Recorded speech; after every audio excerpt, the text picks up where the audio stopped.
The signal hit the Veshin relay network like a dead man's hand closing around a throat. Commander Toreth felt the bridge of the survey cruiser pale vigil shudder as dormant systems across the fleet snapped awake, one after another, cascading through 63 ships that had floated in cold storage above the Marin Drift for 12,000 years. Navigation arrays spun to life. Sensor grids unfurled like the wings of metal insects. Deep in the engine cores, fusion bottles that hadn't burned since before the Veshin conquered existed began cycling fuel. "What is happening?" Toreth's second officer, a thin-shouldered Veshin named Kale, gripped the console as readouts flooded his screen faster than he could parse them. "These ships are not ours. They predate the conquered by 8,000 years, Toreth said. He was already reading the activation signature. An automated terraform survey protocol, locked into the fleet's bones before Veshin civilization had even unified its home system. The target coordinates resolved on the main display and the bridge went quiet. Earth, Sol 3. A planet the Conquered's records listed as seeded and abandoned 60,000 years ago. The protocol triggered because we crossed the activation perimeter, the ship's intelligence reported, its voice flat and mechanical, stripped of the modern inflections Veshin engineers preferred. Survey fleet will proceed to Sol 3 to assess terraform viability and report. Standing orders. Non-negotiable. Toreth stared at the coordinates. He was not a soldier. He was not an explorer. He was a historian, the Conquered's senior archivist of pre-unification campaigns, assigned to catalog the Marin Drift fleet as a cultural preservation project. He had brought 3 graduate researchers, a documentation drone, and a portable archive scanner. He had not brought weapons.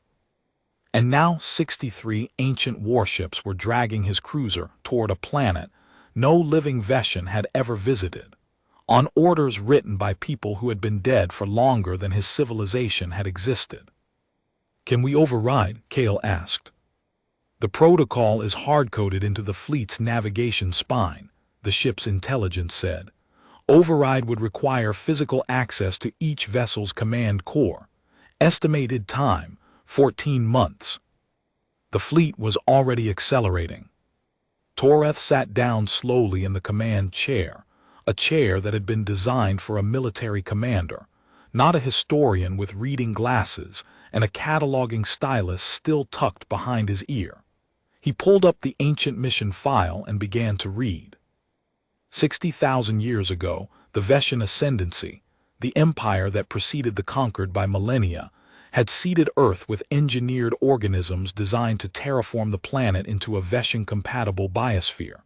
The project was one of hundreds. Seed a world, wait 10,000 years, return to find a ready-made colony. Standard practice for an empire that thought in geological time. But the Ascendancy had collapsed. Wars, plagues, the usual cycle. The Conquered rose from its ashes, rebuilt, forgot.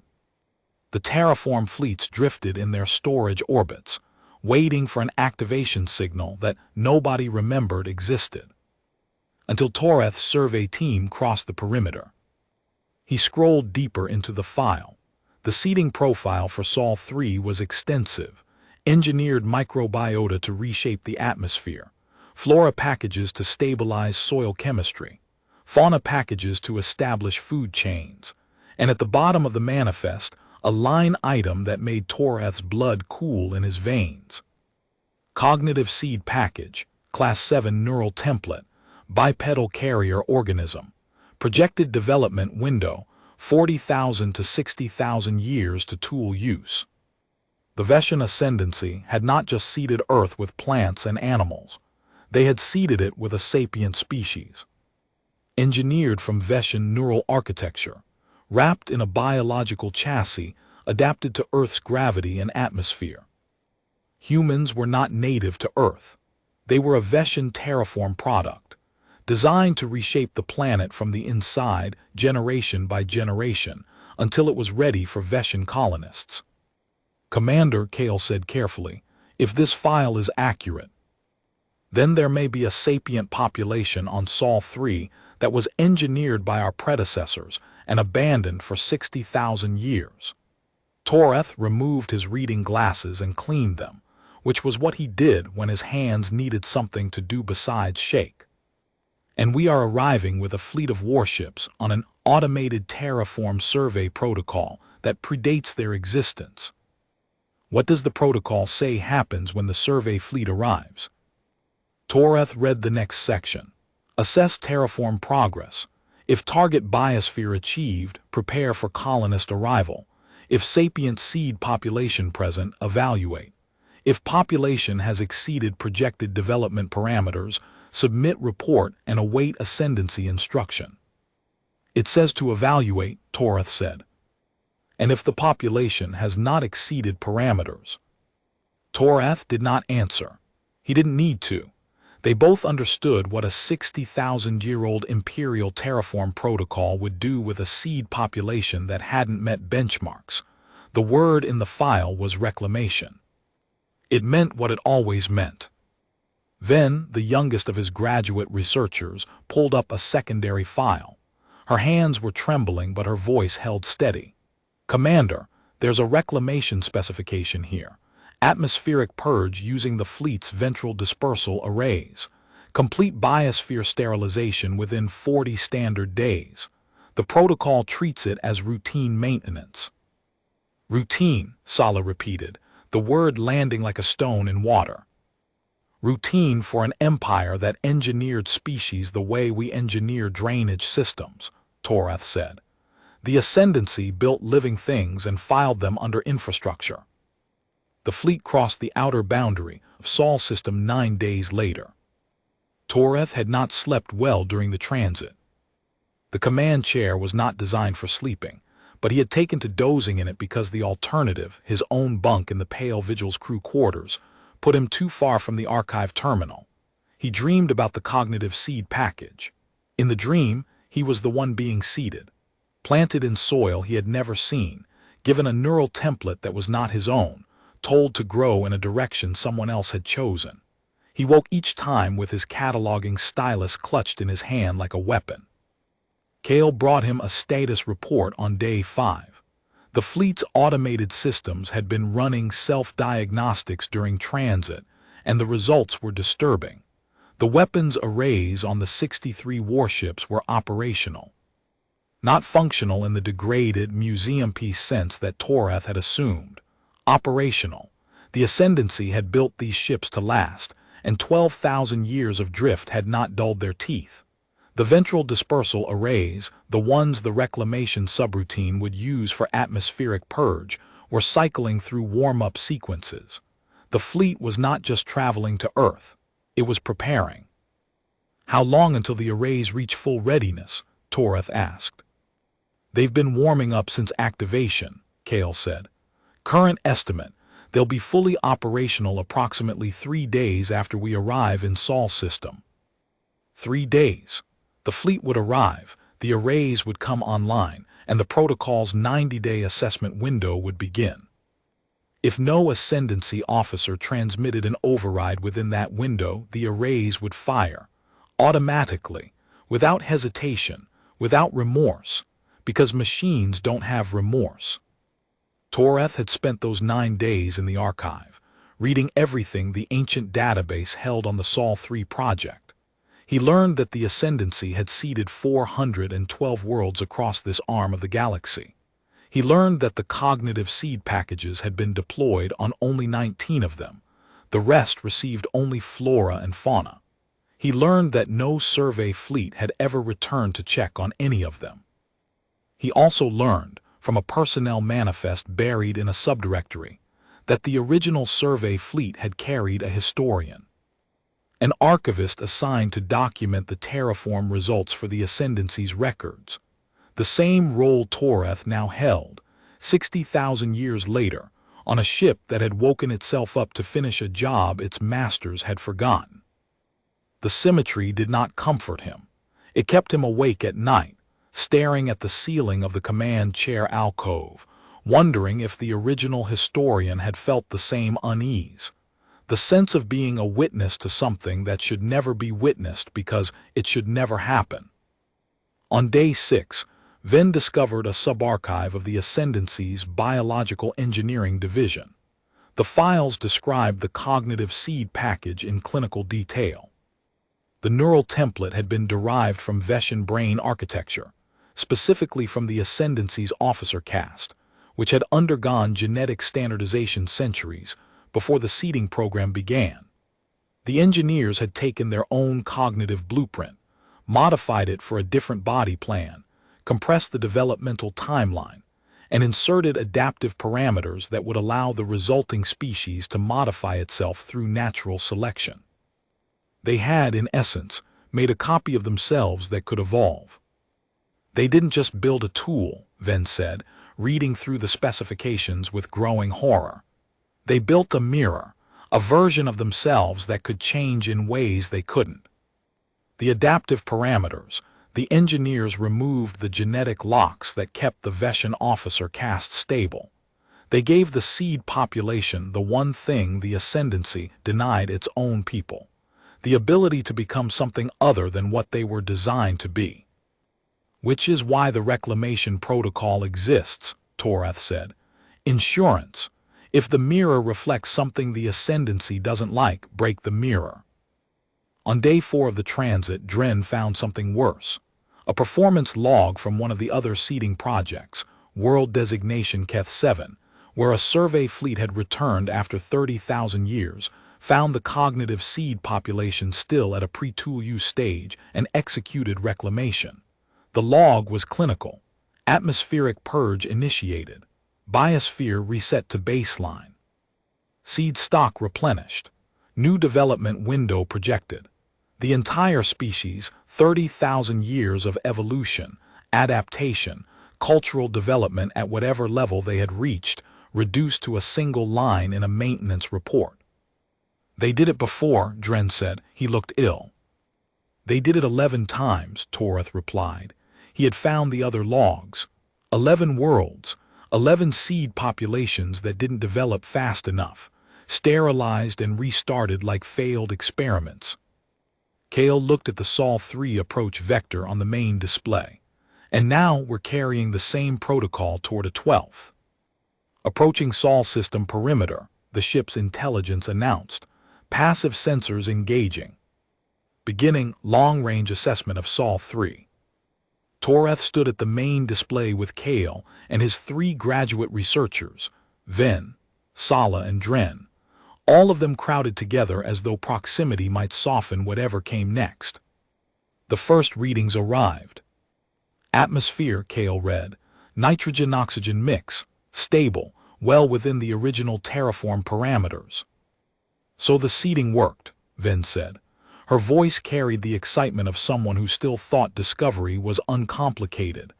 The atmosphere adapted exactly as designed. Continue, Torath said. Surface water coverage, 71%. Biomass density, high. Continental distribution, Kale paused. His fingers moved across the console, rechecking. Continental distribution does not match the original seeding map. Tectonic drift over 60,000 years, Sala offered. Expected. No, Kale said.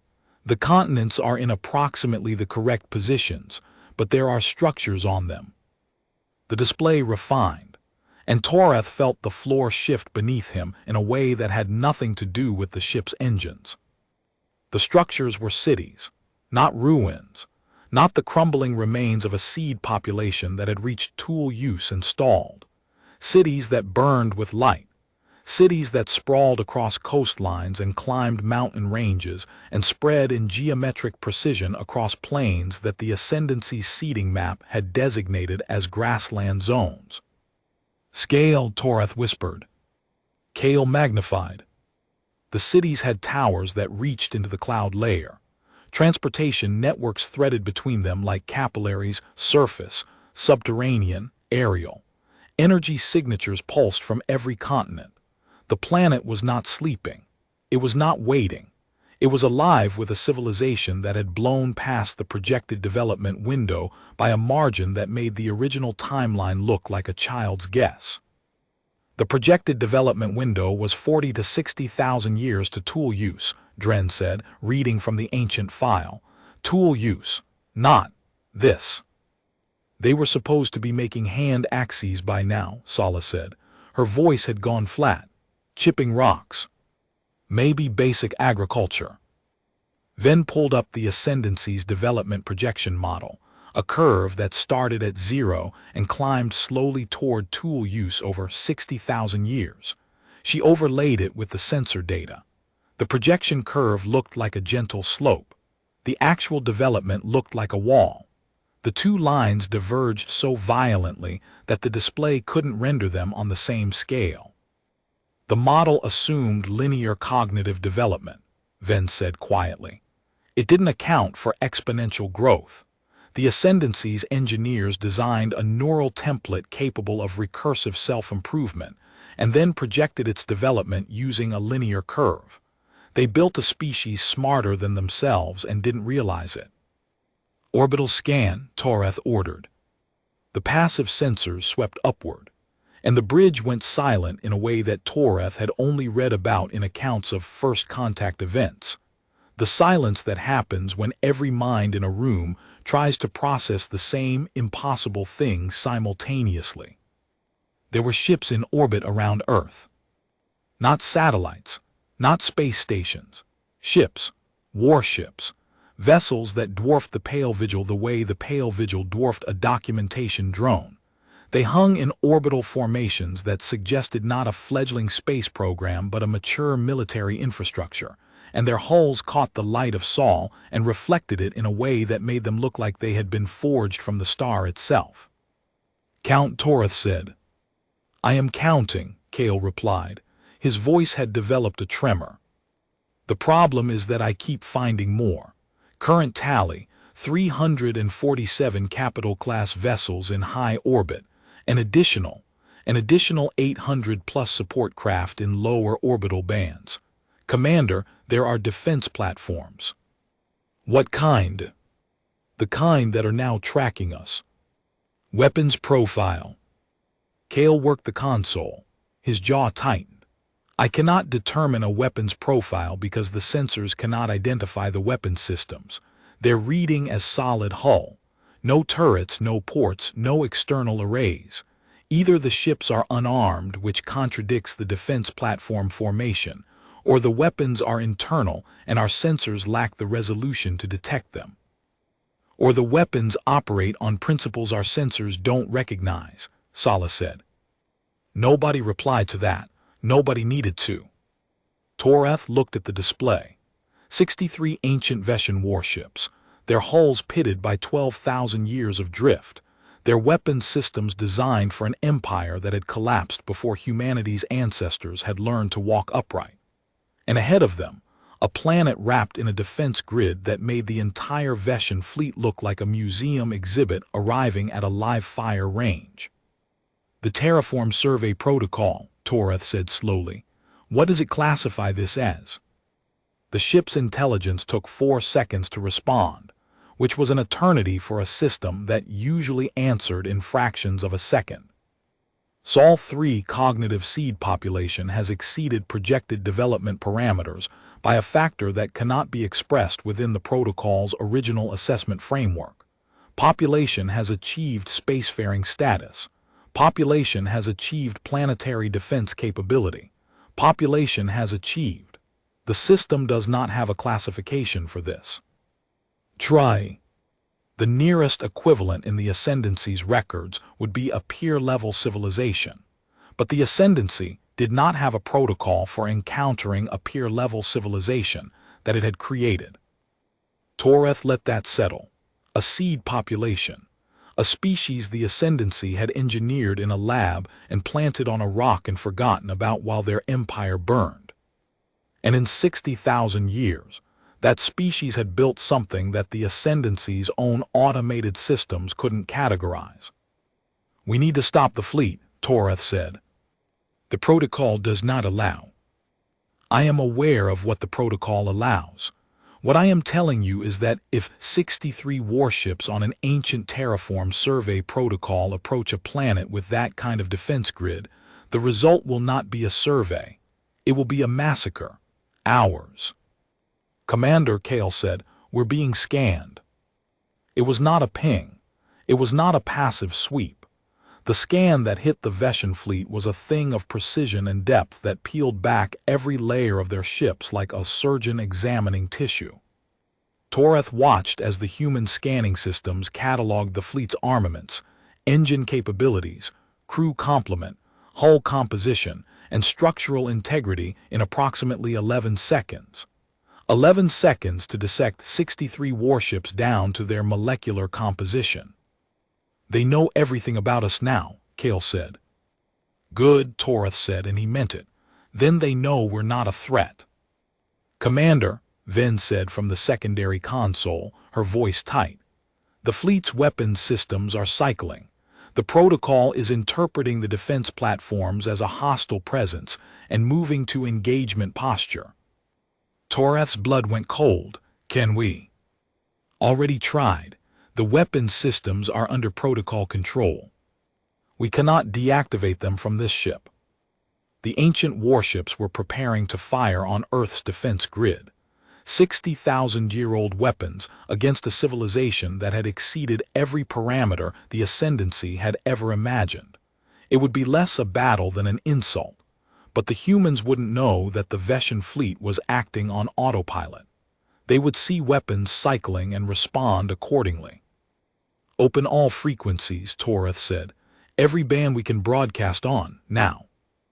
A communication frequency opened before Kale could comply, not from the Veshan side. The humans had found their comms architecture, decoded it, and were broadcasting on it. The message arrived in Veshan. Not translated Veshan, fluent, grammatically precise Veshan, spoken with an accent that Toreth recognized from ancient recordings. Pre-conquered Veshan, the dialect of the Ascendancy. Unidentified Veshan fleet, you have entered Sol's sovereign space. Your weapons systems are cycling to active status. You have 90 seconds to power down and state your designation and intent before we respond. Toreth looked at Kale. Kale looked back. Neither of them had prepared for this. Nobody had prepared for this. You could not prepare for the moment when a species your ancestors had engineered spoke to you in the language of those ancestors and gave you 90 seconds to explain why your ships were pointing guns at them. Open a channel, Toreth said. He stood, straightened his archivist's tunic, the formal gray of the Concord's academic branch, devoid of rank insignia or military markers, and spoke. This is Commander Toreth of the Veshan Concord Survey Cruiser Pale Vigil. I am a historian. The fleet accompanying me activated autonomously on a 60,000-year-old terraform survey protocol that I cannot override. The weapons cycling is also autonomous. I have no control over these vessels. We carry no hostile intent. I have 3 graduate students and a cataloging stylus. I would very much like to not die today. Silence. 14 seconds that lasted a geological age. Then, Pale Vigil, hold position. We have confirmed your fleet's weapons systems are operating on automated subroutines without crew input. A diplomatic escort will reach you in 6 minutes. Do not deviate. Your fleet's targeting systems have already been locked by our defense grid. If any vessel achieves firing solution, it will be neutralized. The response will be surgical.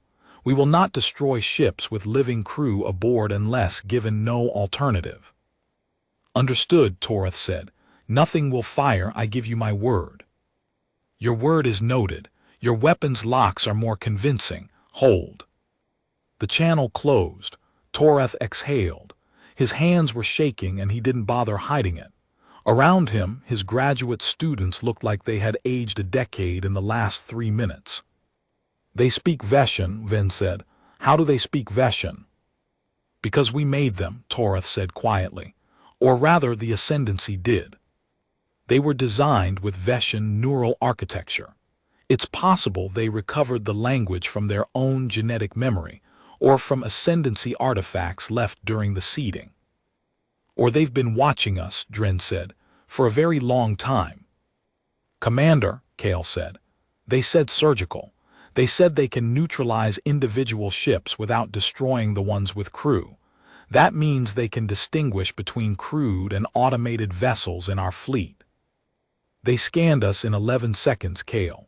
They probably know which ships have crew, which have atmosphere, and which ones I had lunch on. There's something else, Sala said. She had been working the secondary console while the others processed the communication. Their transmission came in on our encrypted military frequency. Not our standard comms band, our encrypted band. The one that the Conquered developed independently, using cryptographic protocols the Ascendancy never had. They didn't just find our comms architecture. They cracked our encryption, in the time between their scan and their transmission.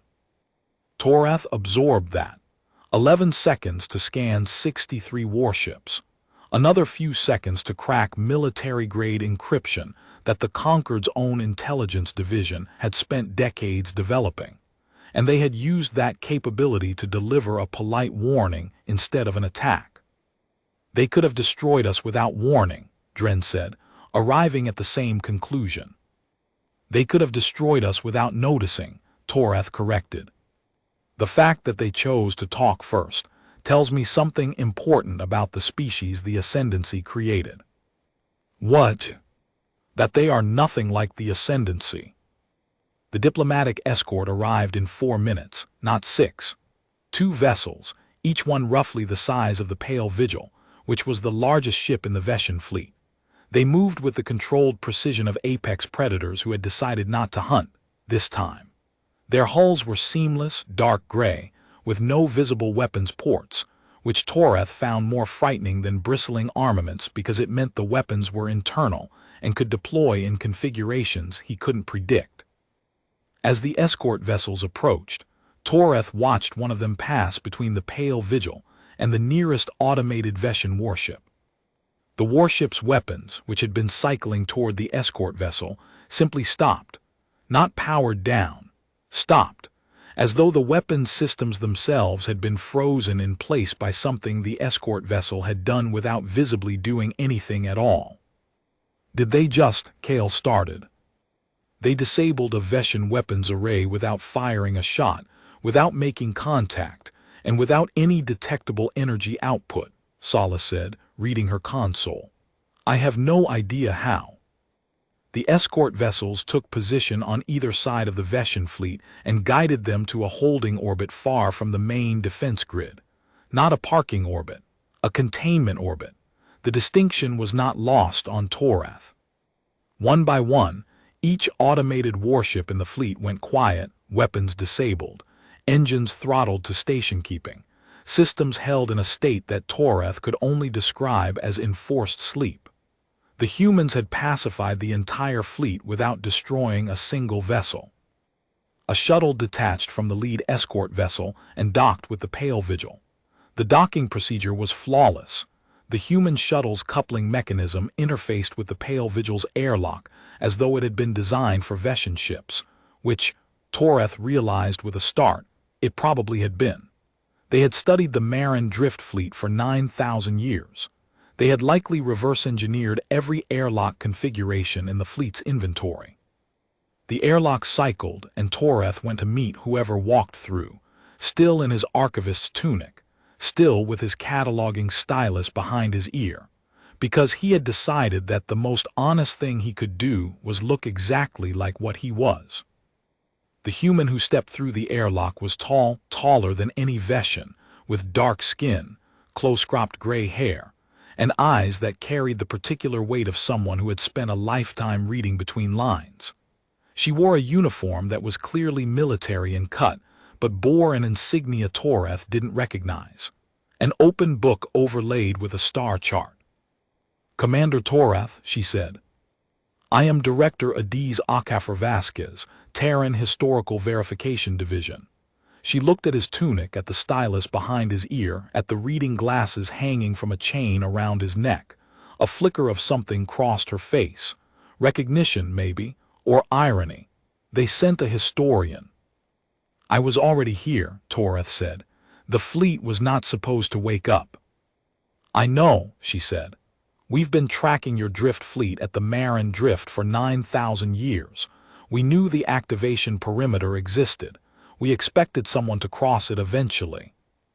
9,000 years. They had known about the fleet for 9,000 years and had simply waited. "You didn't destroy it," Toreth said. "It's a cultural artifact. We don't destroy those." She paused. "We also don't ignore them. Come with me, Commander. There are things you need to see before your fleet's protocol decides what happens next." She led him to the shuttle. Kale tried to follow. The director looked at him with the kind of calm authority that didn't need to be enforced and said, "The Commander, alone." Toreth went. He didn't look back at Kale. He didn't say goodbye to his students. He walked into the shuttle of a species his ancestors had manufactured, on a world his ancestors had abandoned, carrying nothing but his archival training and the growing certainty that everything he had been taught about the Ascendancy's legacy was incomplete at best and criminal at worst. The shuttle descended through Earth's atmosphere, and Toreth pressed his face to the viewport like a student on his first field trip, because what he saw below him was not what the ancient files had described, and it was not what any projection could have predicted. The cities he had seen from orbit were larger than he had imagined. They spread across the landscape in layered tiers, ground-level districts flowing into elevated platforms, flowing into aerial structures that hung in the sky on principles Toreth couldn't identify. Green spaces threaded through everything. Rivers that the Ascendancy's seeding map had planned as irrigation channels had been incorporated into the urban architecture as living features.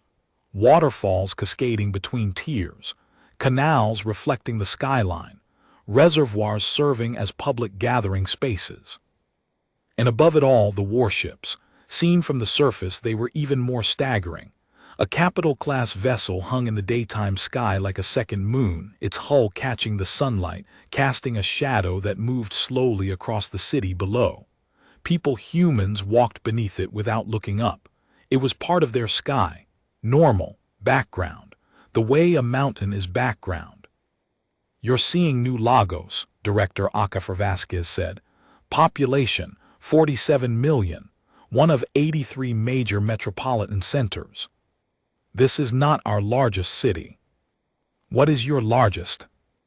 "New Shanghai Kolkata, 312 million. It spans two former continental landmasses connected by an engineered land bridge. 312 million. The entire Veshan conquered, across all its worlds and stations and orbital habitats, had a population of 900 million. A single human city held a third of that." Toreth said nothing else for a while. He was trying to reconcile the species profile in the ancient file bipedal carrier organism, projected development, tool use, with the civilization below him. It was like reading a seed catalog and then walking into a forest that had existed for 10,000 years. The scale of miscalculation was not a failure of the Ascendancy's science. It was a failure of imagination. They had built a neural template and assumed they knew what it would become. They had been wrong by a margin that defied measurement. As the shuttle descended, Toreth noticed details that the orbital scan had missed. The green spaces weren't just parks. They were engineered ecosystems, complex, layered, biodiverse in a way that suggested not just cultivation but active ecological management. The Ascendancy's seeding map had designated these regions as utility zones: drainage, waste processing, biomass recycling. The humans had turned them into something beautiful, something intentional.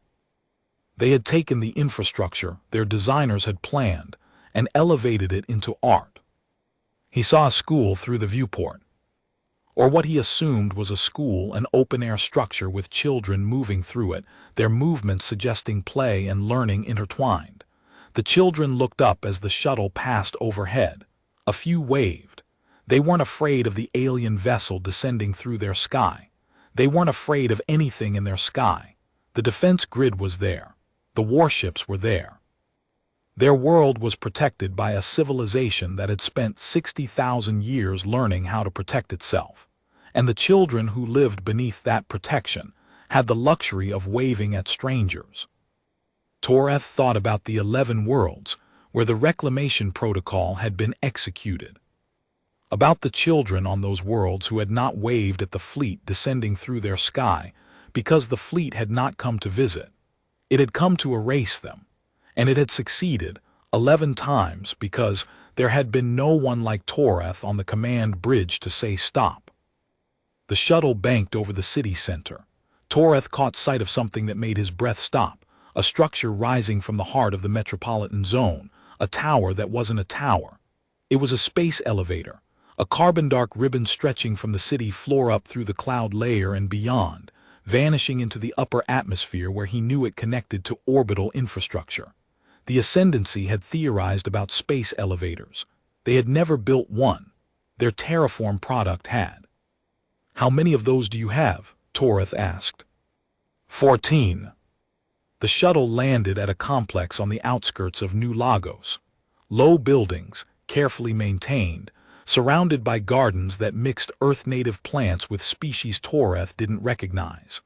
The insignia on the buildings matched the one on Acafer Vasquez's uniform, the open book and star chart. "This is the Historical Verification Division," she said as they walked. "My department. We study the origins of the human species, which means, Commander, that we study what the Veshan Ascendancy did to this planet 60,000 years ago." She led him into a building and down a corridor lined with display cases. Toreth stopped at the first one. Inside, behind preservation glass, was a piece of Veshan technology. Old, pre-conquered old. A seating module casing, scorched by atmospheric entry, its ascendancy markings still visible. "We found this in a geological stratum dating to approximately 58,000 years before present," Acafer Vasquez said. "It took us 400 years to understand what it was, another 200 to decode the data core inside. During those 6 centuries, we went from atmospheric flight to faster-than-light travel. We built the orbital defense grid, colonized 7 moons in our solar system, and sent exploration vessels to 43 star systems. All while trying to read the instruction manual that our designers had left in the dirt." She said it without pride, just fact, the way you describe weather. She walked him down the corridor, more artifacts. A fragment of a Veshan atmospheric processor, a shard of engineered microbiota containment vessel, a piece of neural template substrate, the material that had carried the cognitive seed package that had become the human species. Toreth stared at it. He was looking at the thing that had made these people, the physical remnant of a laboratory process that had occurred 60,000 years ago on a Veshan research station that no longer existed, carried out by scientists whose names had been lost before the Concord's founding. And the product of that process had found the remnant, dug it up, studied it, decoded it, and put it in a museum. "You know," Toreth said. His voice came out barely above a whisper. "You know what you are." "We know what we were designed to be," Acafer Vasquez corrected. "A terraform tool, a biological instrument meant to reshape this planet for Veshan colonization. Class 7, neural template in a chassis adapted to local gravity." She said it without bitterness, without anger, without the defensive edge that Toreth would have expected. She said it the way a historian states a fact that has been verified and filed. What we became is a different conversation. The next display case stopped him cold. Inside was a document, not a Veshan artifact, but a human one. A page from what appeared to be a legal text, written in a human script he couldn't read but accompanied by a translation in Veshan. "The Declaration of Cognitive Sovereignty," Acafer Vasquez said. "Ratified 600 years ago by the United Terran Council, following 200 years of civilizational debate. It states, in legal terms, that humanity acknowledges its engineered origins while asserting that 60,000 years of autonomous development constitutes an independent civilization with full sovereignty over its own existence and future. It's our founding document, the one that ended the crisis and let us move forward." She led him to a larger room at the end of the corridor, a conference space but not the sterile kind. The walls were lined with physical books, thousands of them, shelved floor to ceiling. A table occupied the center, and on it, arranged with archival precision, were documents. "Sit," she said. Torath sat. 600 years ago, she began. When we first decoded the ascendancy seeding data, it triggered a civilizational crisis. The revelation that humanity was an engineered species, not evolved, not native, not the product of natural selection on our home world, but a designed organism planted by an alien empire, fundamentally destabilized our understanding of ourselves. She placed a document in front of him, a reproduction carefully preserved, old text, old language, but recognizably human. Wars were fought over this information. Governments fell. Religions fractured. People who had built their identity on being children of Earth discovered that they were products of a Veshan laboratory. 14 nations collapsed within the first decade. The global suicide rate tripled. An entire generation grew up not knowing whether they were people or equipment. She placed another document, a photograph, old and creased, showing a crowd gathered around a burning building. This was the Institute of Genetic Heritage in what was then called Geneva, the research center that had decoded the seeding data. When the findings went public, a mob burned it to the ground. They wanted to destroy the evidence, as though destroying the proof would change the truth. Another document, a transcript of a speech. This was the address given by the Secretary General of the United Nations, our governing body at the time, 6 months after the revelation. She said, and I'm paraphrasing, "We can spend the rest of our existence arguing about where we came from, or we can decide where we're going." She was assassinated 2 weeks later by people who could not accept what she was asking them to accept. Another document, a charter. And this was the founding document of the Reconstruction Council, established 30 years after the revelation. The group that began the 200-year process of rebuilding human identity from the ground up. They started with a question: if we are not what we thought we were, then what are we? The answer took generations. She placed another document, and then it wasn't. Torath looked up. "It took us 200 years, she said. 200 years of argument and grief and reconstruction. But we arrived at a conclusion that your ascendancy never considered, because they never imagined their seed population would be capable of considering it." "What conclusion?" "That origin does not determine identity." She leaned forward. "The ascendancy designed a tool. What grew from that tool was not what they designed. 60,000 years of adaptation, of choice, of culture, of failure and recovery and invention. That is not a terraform product. That is a civilization. Our neural architecture may carry Veshan patterns, but what we built with it is ours. The ascendancy planted a seed. They do not own the forest." Torath sat with that.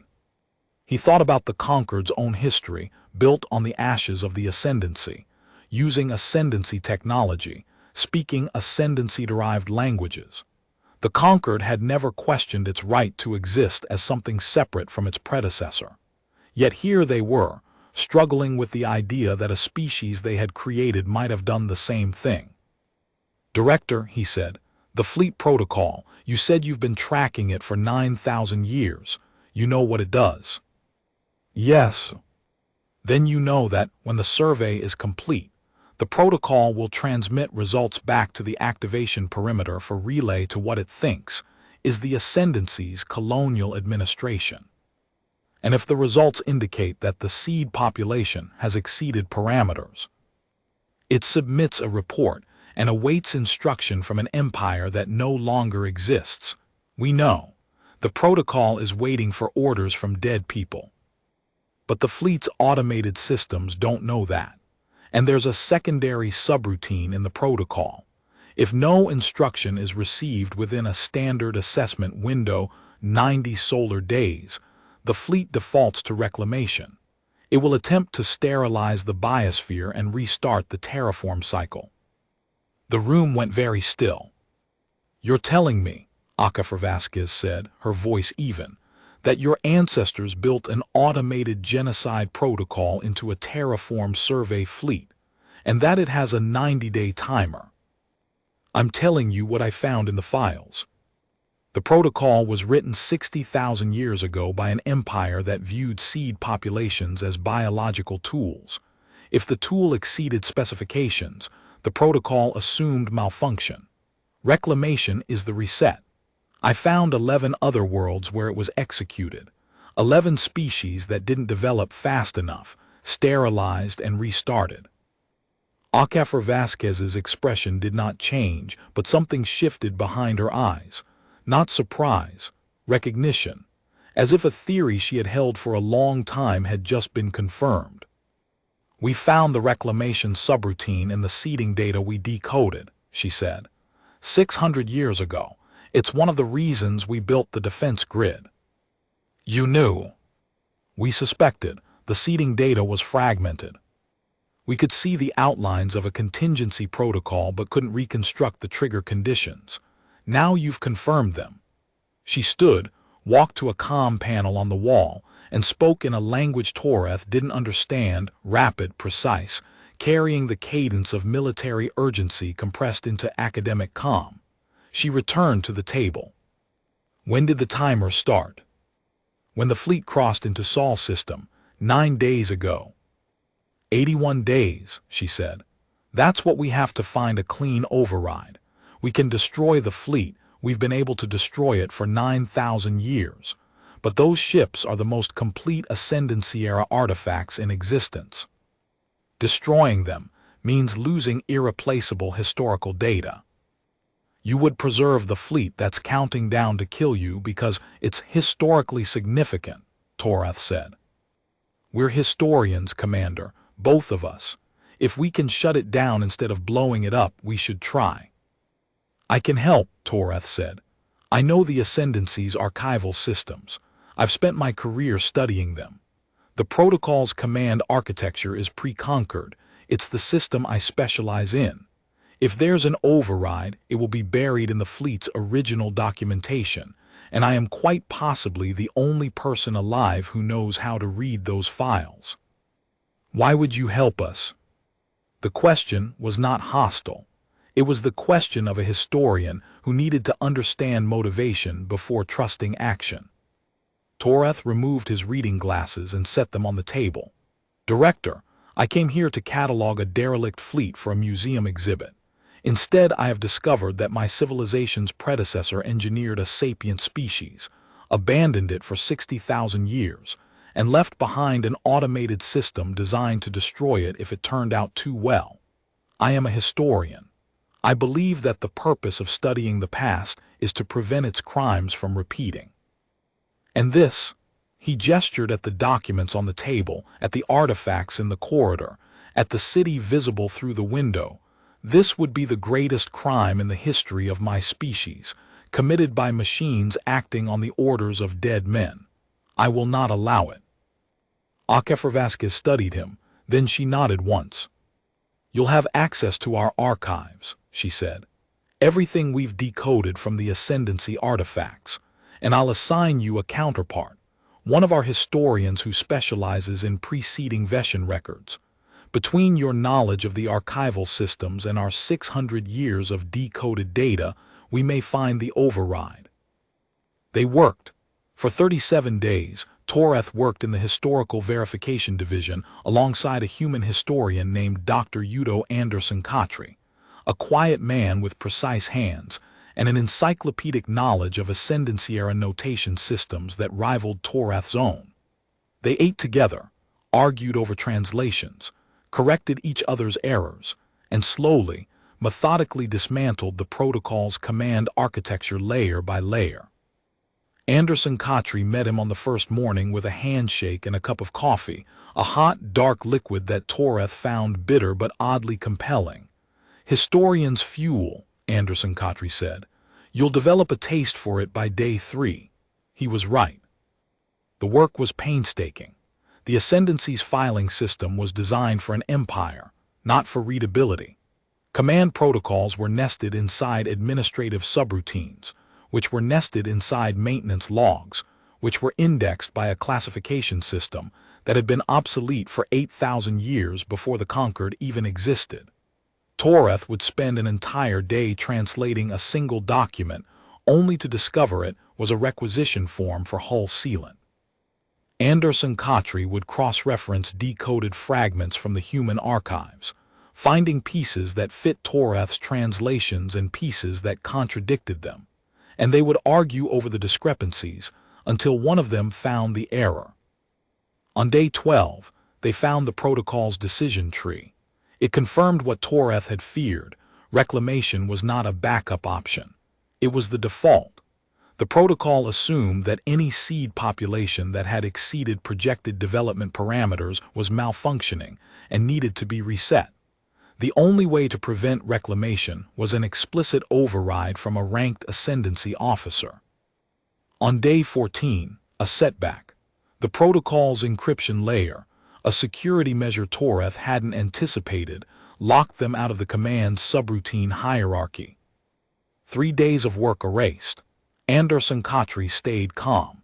He pulled out a decoded fragment from the human archives, a maintenance key that the Ascendancy had embedded in the seeding data, apparently as an administrative shortcut for field engineers. It had been sitting in the human database for 600 years, its purpose unknown until now. The key broke the encryption in 12 minutes. Your ancestors were not as careful with their security as they thought, Anderson Kotry observed. My ancestors were not as careful with anything as they thought, Toreth replied. On day 19, they hit a dead end. The override codes appeared to be stored in a separate file system that the Pale Vigil's database did not contain. The codes were on the fleet's command vessel, the one ship Toreth had not been able to board because its internal atmosphere had been toxic for 12,000 years. The humans solved that problem in a day. An engineering team from Earth's Orbital Infrastructure Division boarded the command vessel, purged the atmosphere, restored life support, and stabilized the power grid. They did it with the casual competence of people who fix things for a living, and had been doing it long enough that ancient Veshan warships were just another Tuesday. Toreth watched them work and marveled at the efficiency. A species that had been designed to chip rocks, reshaping a 12,000-year-old warship's environmental systems in 19 hours. On day 23, Toreth boarded the command vessel for the first time. It was called the Severing Light, a name that made his stomach turn now that he understood what the fleet had been designed to sever. The bridge was enormous, designed for a crew of hundreds, and it smelled like 12,000 years of sealed air, metallic, stale, carrying the ghost of an empire that had thought it would last forever. He walked through corridors that had been built for warriors and found crew quarters that had been lived in once and never again. Personal effects still in their lockers, datapads, uniforms, a child's toy that someone had brought from home. The original crew had left in a hurry when the Ascendancy collapsed, recalled to defend a homeworld that was already burning. They had expected to come back. They hadn't. Anderson Kotry walked beside him, cataloging everything they found. The human historian handled the Ascendancy artifacts with the same reverence Toreth used: careful hands, patient documentation, no assumptions. They were both archivists at heart, and they fell into a working rhythm that felt older than either of their civilizations. Read, record, cross-reference. Read, record, cross-reference. The fundamental loop of historical scholarship, performed by two species separated by 60,000 years, and connected by neural architecture that one had given to the other without knowing what it would become.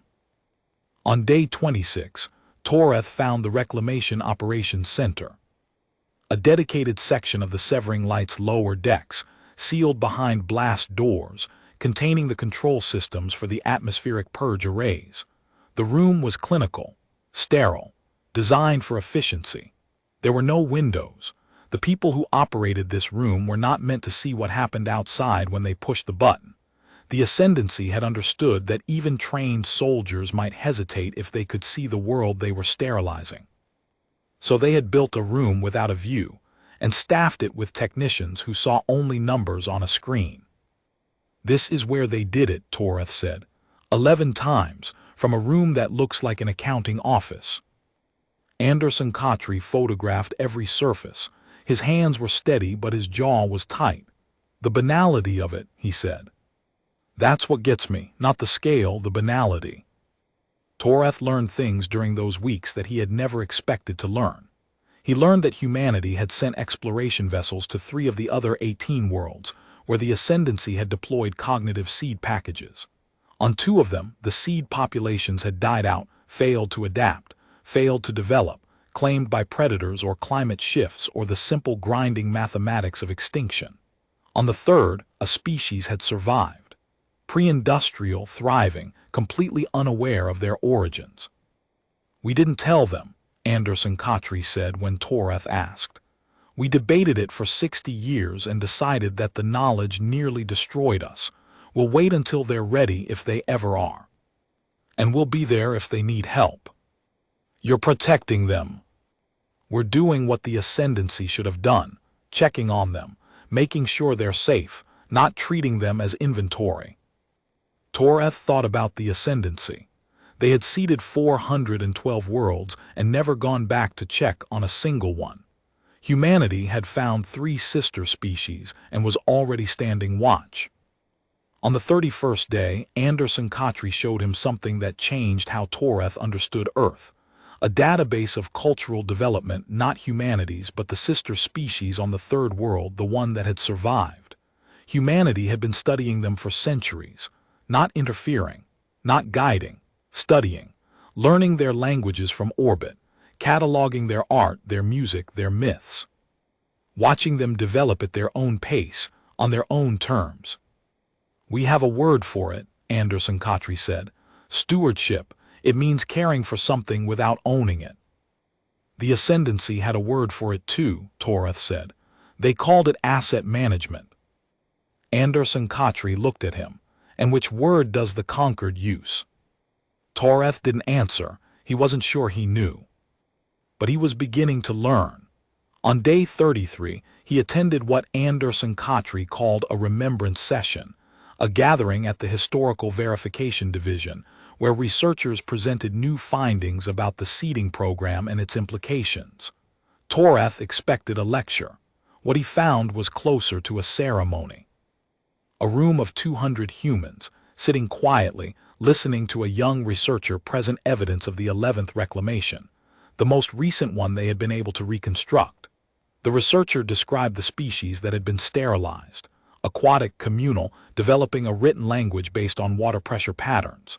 They had been 3,000 years from what the Ascendancy would have classified as tool use. The reclamation fleet had arrived, found them wanting, and erased them in 40 days. The room was silent when the presentation ended. Not the uncomfortable silence of shock, but the deep silence of people who had heard this kind of thing before and would not let it become routine. A woman in the front row stood and read a name, not a human name, not a Veshan name, but a phonetic reconstruction of what the researchers believed the aquatic species had called themselves. The room repeated it. Then they moved on to the next presentation. They were mourning species they had never met, from worlds they had never visited, who had been dead for longer than human civilization had existed.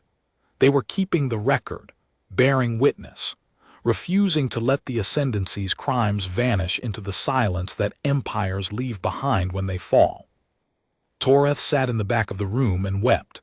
He wept quietly, the way a historian weeps when the archive yields a truth that cannot be unfound. Not because the truth was unbearable, but because someone had to bear it, and these people, these engineered, abandoned, self-defined people, had chosen to. On the 30th day, they found it. It was buried in a maintenance subroutine inside the fleet's engineering documentation, not in the command protocols, not in the survey parameters, but in a diagnostic routine for the fleet's fusion cores. A backdoor, a manual override that would allow a fleet commander to abort the terraform survey and place the fleet in permanent standby.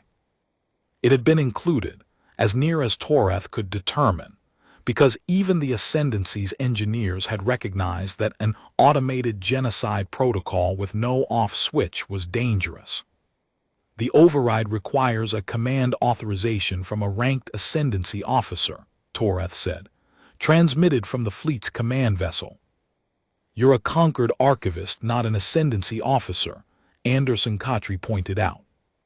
The protocol doesn't know that. It verifies rank by neural pattern authentication. Ascendancy officers had a specific neural marker, a legacy of early Veshan genetic standardization. The marker is still present in modern Veshan neural architecture. It's vestigial, but the protocol systems are 60,000 years old. They're not sophisticated enough to tell the difference between an Ascendancy fleet commander and a conquered historian with the same neural baseline. You can fool it. I can authenticate. There's a difference. The marker is real, the rank is inherited in a sense.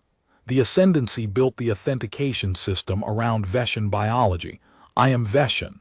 The system will accept me. Anderson Khatri looked at him with an expression that Toreth had learned. Over 37 days of collaboration meant the human was about to say something significant. Commander Toreth, you are about to use your biological heritage, the same Veshan neural architecture that your ancestors used to design us, to shut down a system that your ancestors built to destroy us.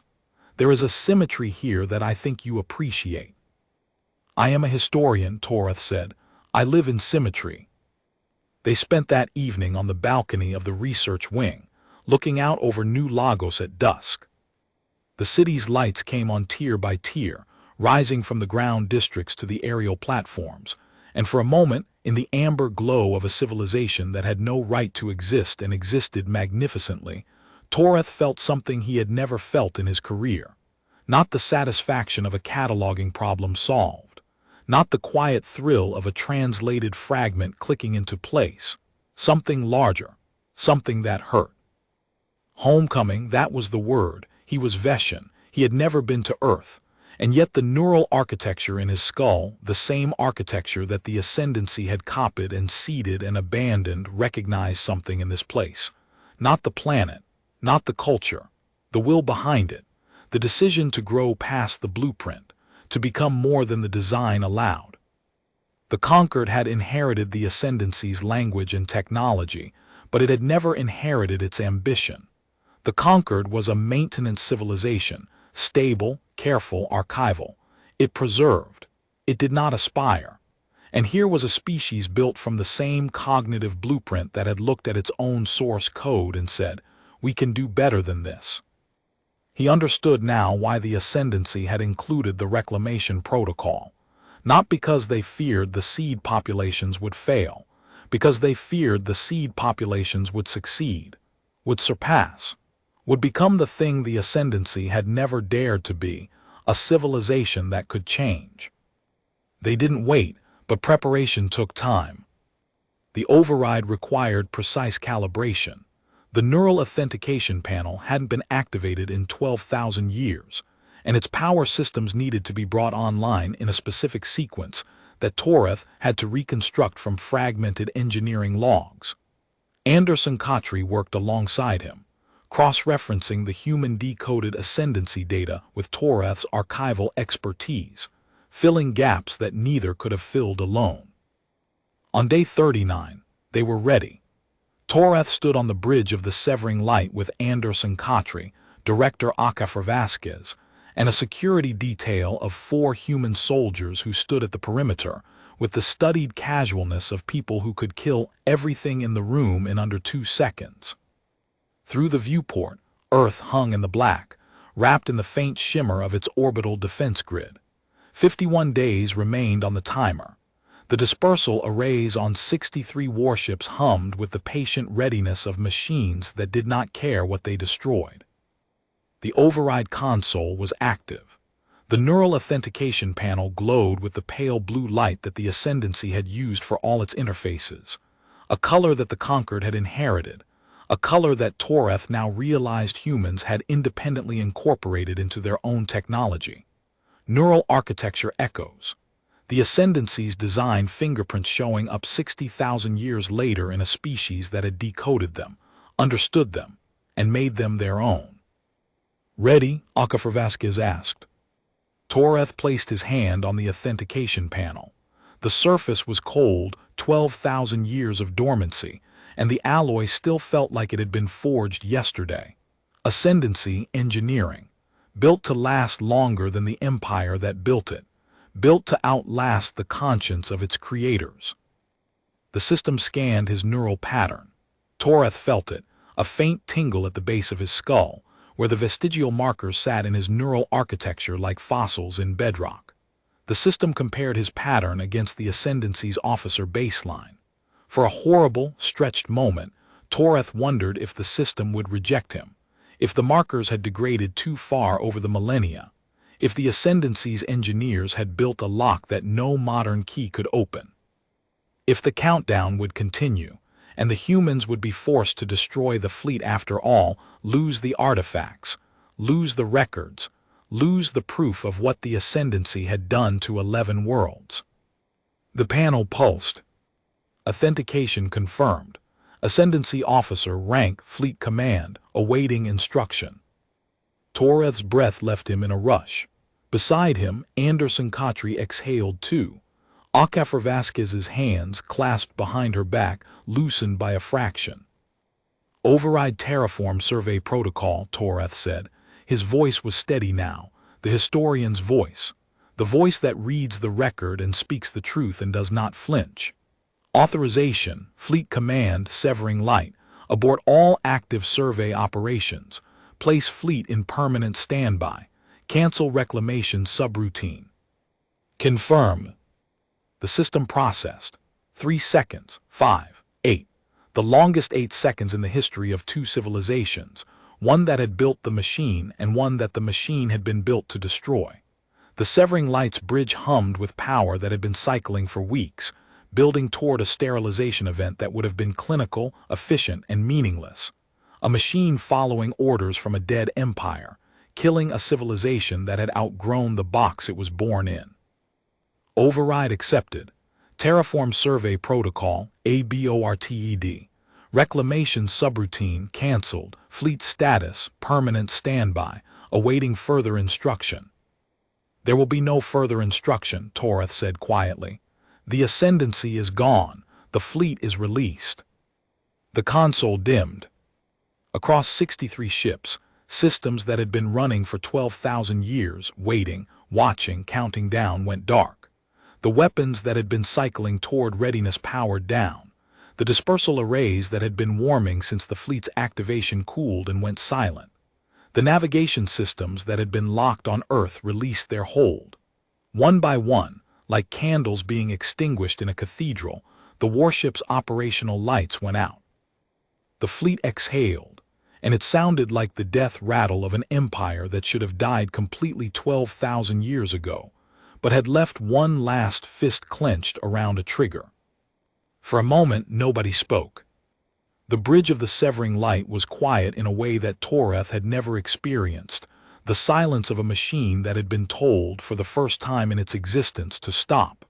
The Ascendancy's last command had been given, and it was the opposite of every command the Ascendancy had ever given before. Not expand, not conquer, not sterilize. Stop. Toreth removed his hand from the panel. It was shaking again. "That's it," he said. "The protocol is dead. The fleet is inert." Akafor Vasquez nodded. She did not smile, but something in her posture shifted, the release of a tension that had been held for 39 days, or perhaps for 9,000 years.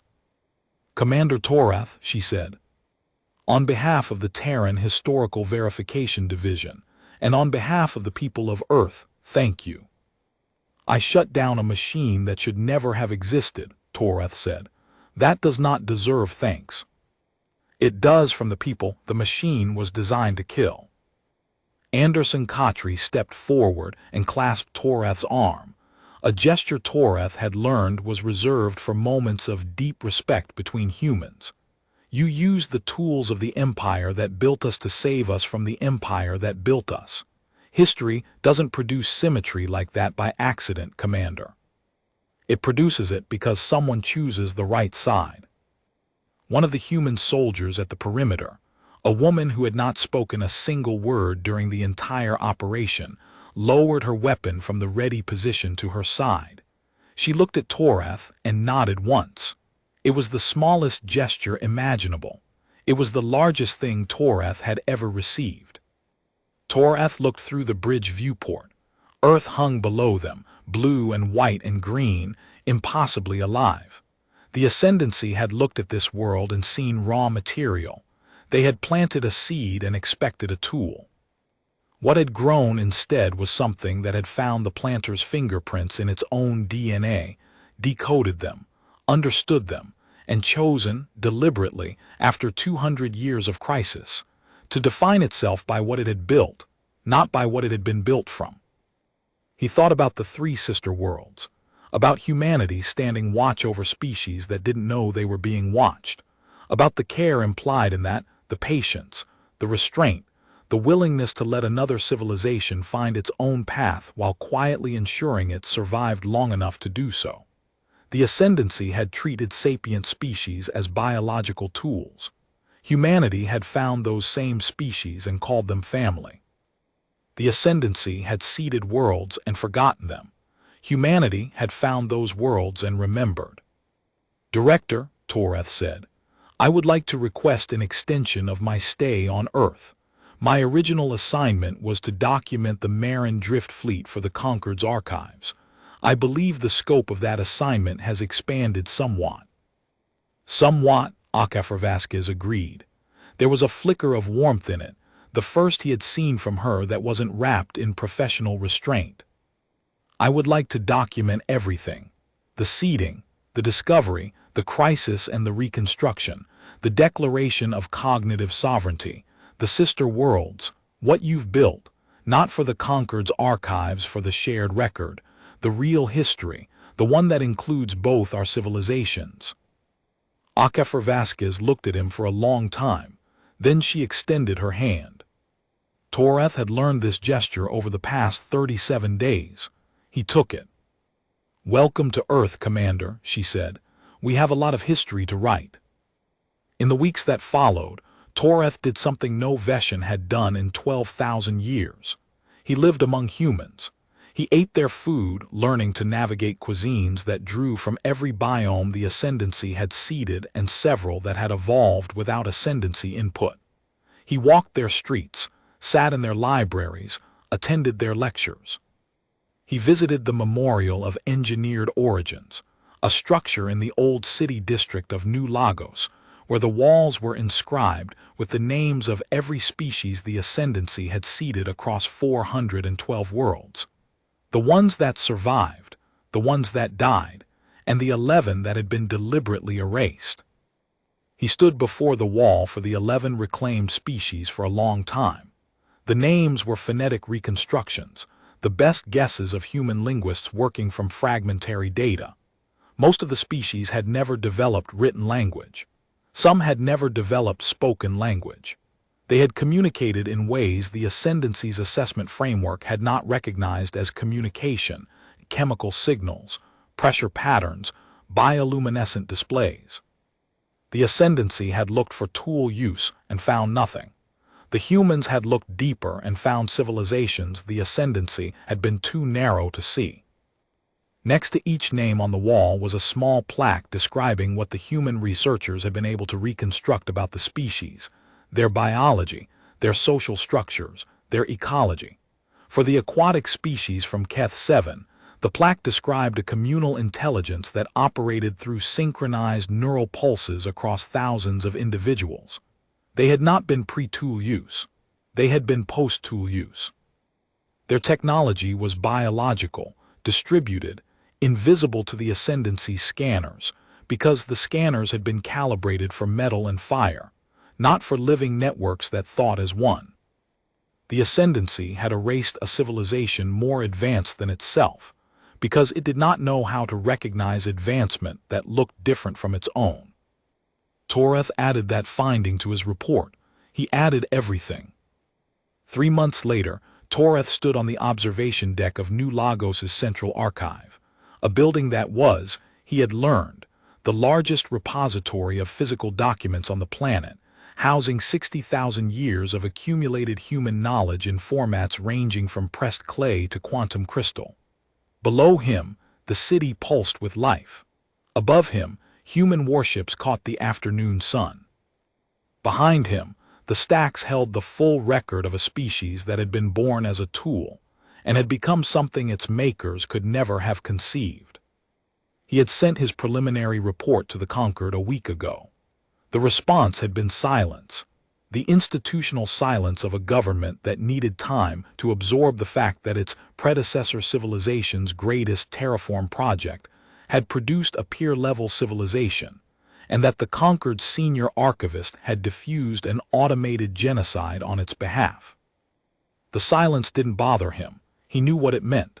The Conquered would need time, months, years, perhaps decades, to process what the Ascendancy had done and what it meant for Veshan identity. They would argue, they would grieve, they would reconstruct, just as humanity had done 600 years ago when they found the same truth buried in their own soil. He had included everything in the report: the seeding program, the cognitive seed package, the reclamation protocol and the 11 worlds where it had been executed, the fleet's activation and the 90-day timer, the override, and most importantly, the civilization that the Ascendancy's terraform product had built, the cities, the defense grid, the sister world stewardship, the declaration of cognitive sovereignty, the remembrance sessions for species the humans had never met. He had included it all because a historian's job is not to choose which truths are comfortable. A historian's job is to make sure the record is complete. He had also included a recommendation, a single line at the end of a 200-page report. The Conquered should open formal diplomatic relations with the Terran civilization at the earliest opportunity. They are not our creation. They are our peers, and they have been waiting for us to figure that out. Anderson Khatri found him there, 2 cups of something hot in his hands. He offered one to Toreth. "What is this?" Toreth asked. "Coffee. You'll like it. It's become something of a tradition for historians working late." Toreth took the cup, sipped, considered. The flavor was complex, bitter, and warm, and layered in a way that suggested thousands of years of cultivation, selection, and refinement. A plant from the Ascendancy's original flora package, grown and perfected by the species the Ascendancy had planted alongside it. The Ascendancy had included coffee plants in the seeding manifest as a soil stabilization organism. Humanity had turned it into a ritual, a comfort, a shared language between people who worked late and cared deeply about getting things right. "This is very good," he said. "We've had 60,000 years to perfect it." Anderson Khatri smiled, a small expression, tired around the edges but genuine. "There's a saying among our historians, the archive never sleeps, so neither do we. Coffee is how we keep the bargain." They stood together, historian and historian, looking out at a world that had been designed as a tool and had become something its designers could never have imagined. The Ascendancy had planted a seed and expected a harvest. What they got was a forest that had learned to speak, to build, to reach for the stars. And when it found the gardener's abandoned tools rusting in the soil, to understand what it was and choose what it wanted to be. Below in the city, 47 million people lived their lives beneath warships that could have been aimed at the Veshan fleet. They hadn't been. The humans had chosen to disarm the fleet, not destroy it. To preserve the historical record, not erase the evidence. To welcome the historian who had come with the guns, because they understood something the Ascendancy never had, that the measure of a civilization is not what it was designed to be, but what it decides to become. Toreth drank his coffee and began to write.